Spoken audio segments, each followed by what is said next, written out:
कपिल श्रीवास्तव जी ने लगाए थे। उनका कहना था कानून व्यवस्था की आप बात कर रहे हैं, आप कैराना को अपने सफलता के तौर पर देख रहे हैं, लेकिन इस मोर्चे पर तो योगी सरकार बिल्कुल फेल है। ये समाजवादी पार्टी भी कह रही है, कपिल जी भी कह रहे हैं, इनके नेता अखिलेश यादव भी कह रहे हैं।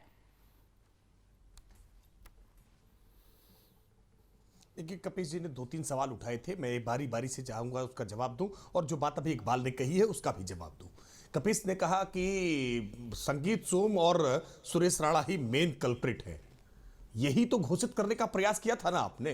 राष्ट्रीय सुरक्षा कानून रासुका तामील करने का काम किया था ना हमारे 2 विधायकों के खिलाफ। क्या हुआ था हाईकोर्ट में?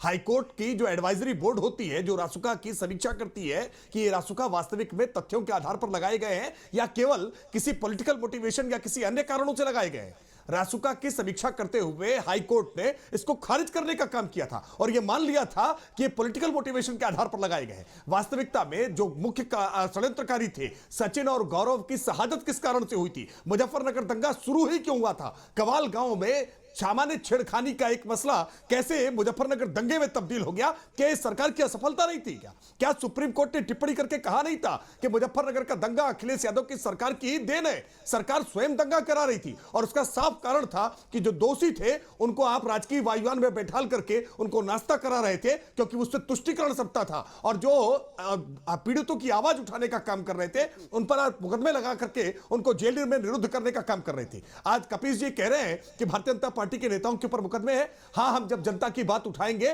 तो आपके जैसे अन्यायी सरकारें जब होती है तो मुकदमे दर्ज करने का काम करती हैं। अखिलेश यादव जी पर मुकदमे नहीं होंगे क्योंकि वो सिल्वर स्पून है। मुलायम सिंह यादव जी पर मुकदमे तो हैं क्योंकि जब वो मायावती जी के खिलाफ संघर्ष करते थे तो उन पर मुकदमे होते थे, लेकिन सिल्वर स्पून अखिलेश यादव जी पर मुकदमे नहीं हो सकते हैं क्योंकि चांदी का चम्मच लेकर के विरासत की सियासत कर रहे हैं।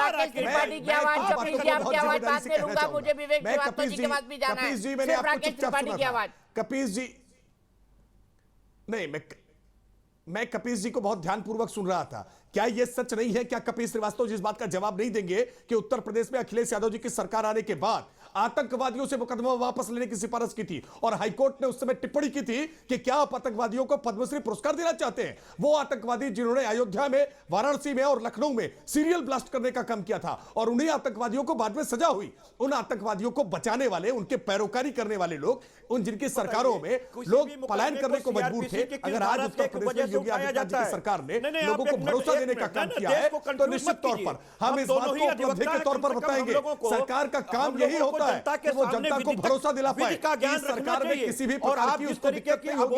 आज हमने बिजली देने का काम किया है, सड़क देने का काम किया है, पेयजल देने का काम किया है, सुरक्षा देने का काम किया है, शिक्षा देने का काम किया है। देखिए, एक बात इकबाल जी ने पूछी, राजनीतिक आरोप प्रत्यारोप से अलग इकबाल जी ने जो बात गोरखपुर से उठाई है, मैं उस बात का जवाब देते हुए बात कहूंगा कि उत्तर प्रदेश में अखिलेश यादव जी की सरकार के कार्यकाल में केवल 17,000 प्रधानमंत्री आवास बने थे और आज उत्तर प्रदेश में योगी आदित्यनाथ जी की सरकार में 42 लाख प्रधानमंत्री आवास बने हैं।